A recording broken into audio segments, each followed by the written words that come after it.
은혜가 충만한 하루 되시기 바라겠습니다. 오늘 말씀은 고린도전서 7장 25절에서 40절까지 말씀인데 25절과 26절 말씀만 읽고 말씀의 은혜를 나누겠습니다. 25절 26절 읽으면요. 처녀에 대하여는 내가 주께 받은 계명이 없으되 주의 자비하심을 받아서 충성스러운 자가 된 내가 의견을 말하노니 내 생각에는 이것이 좋으니 곧 임박한 환난으로 말미암아 사람이 그냥 지내는 것이 좋으니라. 아멘. 오늘 본문 말씀은 크게 두 가지 주제를 포함하고 있습니다. 첫째는 처녀가 결혼하는 문제에 대한 것입니다. 25절 읽으면요. 처녀에 대하여는 내가 주께 받은 계명이 없으되 주의 자비하심을 받아서 충성스러운 자가 된 내가 의견을 말하노니, 이 처녀가 결혼하는 문제에 대해서 말하겠다라고 지금 말씀하는 것입니다. 둘째는 과부의 재혼에 대한 것입니다. 39절 읽으면요. 아내는 그 남편이 살아있는 동안에 매여 있다가 남편이 죽으면 자유로워 자기 뜻대로 시집갈 것이나 주 안에서만 할 것이니라. 자, 이 주제는 앞에서도 고린도전서 앞부분에서도 잠깐 다루었습니다. 그 앞에서는 일반적으로 교훈한 것이고 오늘은 보다 더 구체적인 내용으로 말씀을 주시고 있습니다. 어쨌든 결혼하는 문제와 재혼하는 문제로 고린도 교회 안에서 혼란스러웠던 것이 사실로 보입니다. 결혼을 해야 되느냐 마느냐, 이게 죄가 되느냐 아니냐, 이 부분에 명확한 답을 내리지 못하고 혼란스러워 했다는 겁니다. 그리고 분위기를 보면 이 문제는 상당히 심각했던 것으로 보입니다. 교회 안에서 심각했던 문제였다라는 거죠. 자, 그런데 우리가 이 문제에 대해서 신앙적으로 잘 정립을 하게 되면 이 결혼이냐 독신이냐 이것만 해당되는 게 아니라 여기에 대한 영적인 원리를 찾다 보면 우리의 전반적인 신앙 행위, 신앙의 삶이 어떠해야 되는지에 대한 기준점이 마련된다라는 겁니다. 그래서 독신이냐 결혼이냐 이런 부분을 살펴보면서 우리의 바람직한 신앙행위가 어떤 거를 살펴보도록 하겠습니다. 자, 첫 번째요. 독신이든 결혼이든 하나님의 영광을 위해 하라고 말씀하고 있습니다. 앞에서도 언급했지만 바울은 독신이 더 좋다고 말씀합니다. 그러나 결혼을 해도 좋은 것이라고도 말씀합니다.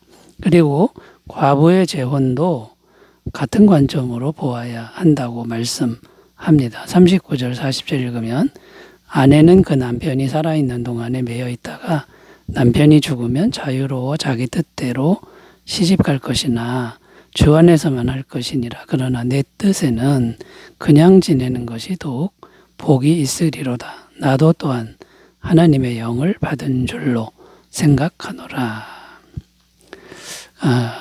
그 과부가 재혼하는 것도 괜찮은데 자기 생각에는 홀로 지내는 게 더 낫다는 겁니다.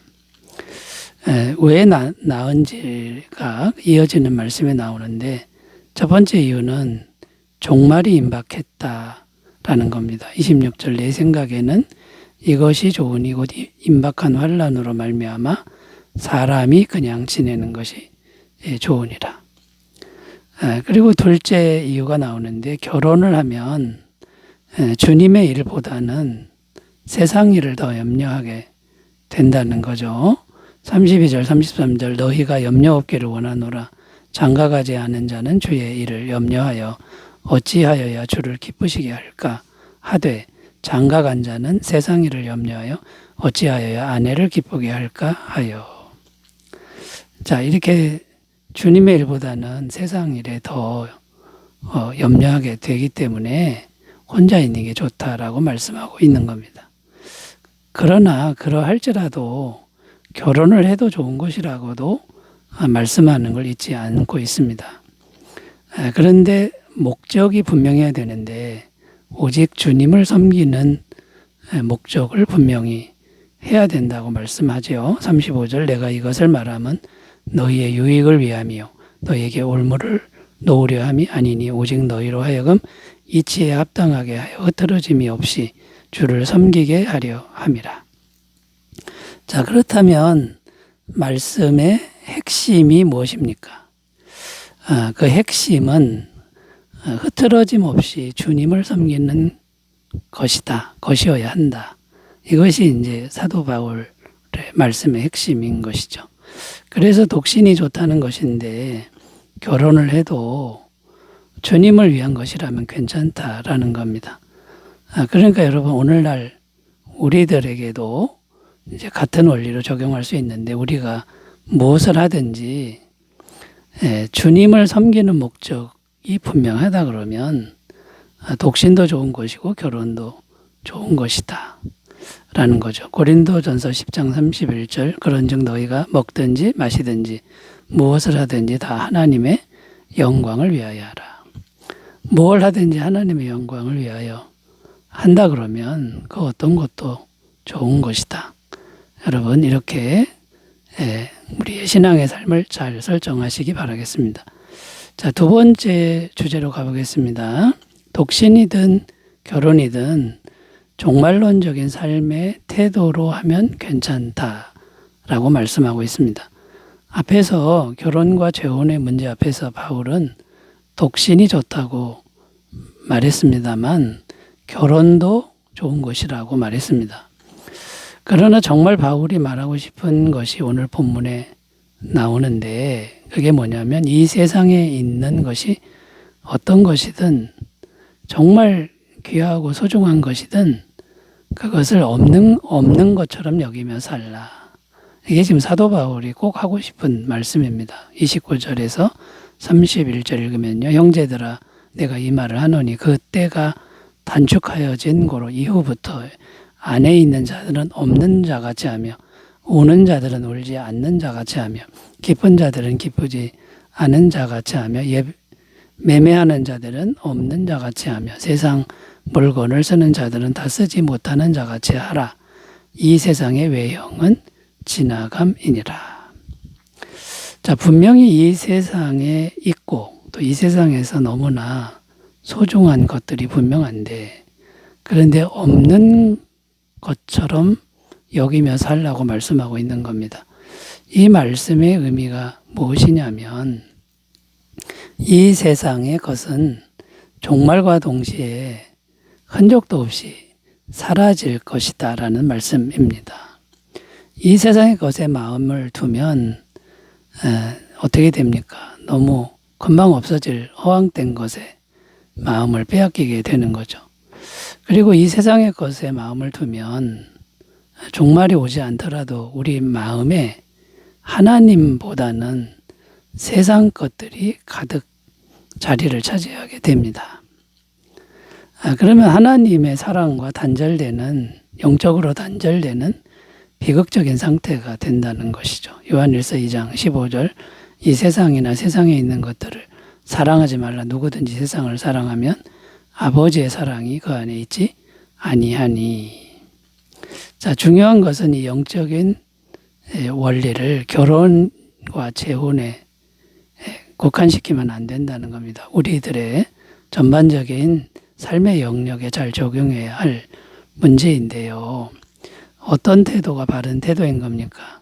이 세상에 있는 어떤 것이든 권세든 물질이든 명예든 없는 것처럼 여기며 하루하루 살아가는 태도가 중요합니다. 그럴 때 우리 마음에 하나님이 진정 주인이 된다라는 것이죠. 고린도서 4장 18절 우리가 주목하는 것은 보이는 것이 아니요 보이지 않는 것이니 보이는 것은 잠깐이요 보이지 않는 것은 영원함이니라.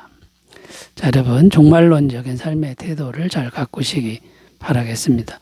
세 번째로 가보겠습니다. 독신이냐 결혼이냐 어떻게 생각해야 할까요? 독신이든 결혼이든 오직 하나님의 뜻을 생각해야 한다라는 겁니다. 자, 하나님의 뜻을 생각하라 이렇게 되어 있는데 첫 번째로 생각할 것은 결혼하느냐 안 하느냐의 문제가 아니라 어떤 것을 해도 괜찮다고 했는데 주 안에서 이루어진 것이냐 아니냐 이걸 생각해야 된다라는 겁니다.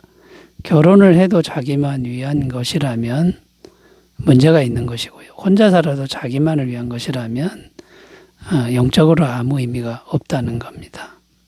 그러므로 어떤 선택을 하든 항상 주님을 위한 선택, 주님의 뜻에 순종하는 선택을 하라는 거고요. 둘째로 생각할 것은 그러면 나는 어떤 선택을 하는 것이 좋으냐. 이것은 각자가 자기 형편에 맞게 선택해야 할 문제라는 겁니다. 셋째로 생각할 것은 지나치게 외형적인 것에 신경 쓰지 말아야 한다는 겁니다. 많은 사람들이 외형적으로 보여지는 것에 너무 많은 신경을 씁니다. 참된 신앙의 삶은 외형적인 것에 있지 않고 우리 마음 중심에 있죠. 진정으로 하나님께 마음 중심으로 영광을 돌리고 있느냐. 세상 가치관이 아니라 주님과 연합하는 데 있느냐. 이걸 생각해야 된다라는 것입니다. 넷째로 생각할 것은 인간의 부부관계는 결혼을 해도요. 죽음과 동시에 끝나는 일시적인 것이다라는 걸 잊지 말아야 한다라는 겁니다. 그런데 주님과의 연합은 일시적이지 않습니다. 영원한 연합이 된다라는 겁니다.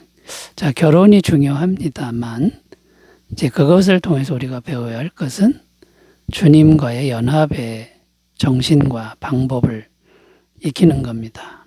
남편과 서로 다른 남편과 연합할 때 우리가 겸손해지고 자기 부인을 하는 것처럼 주님과의 연합에서 겸손과 자기 부인을 배우는 것이죠. 자, 원래 하나님의 창조 모습이 바로 이런 모습인데 아담과 하와 안에 하나님의 영이 충만히 거기서 연합이 잘 되게 하신 것이죠. 자, 여러분 결혼이든 독신이든 영원한 주님과 연합을 잘 가꾸시기를 바라겠습니다. 기도합니다. 하나님 아버지, 우리가 무엇을 하든지 하나님의 영광만을 구하게 하옵소서. 예수님의 이름으로 기도드립니다. 아멘. 감사가 넘치시기 바라겠습니다. 감사합니다.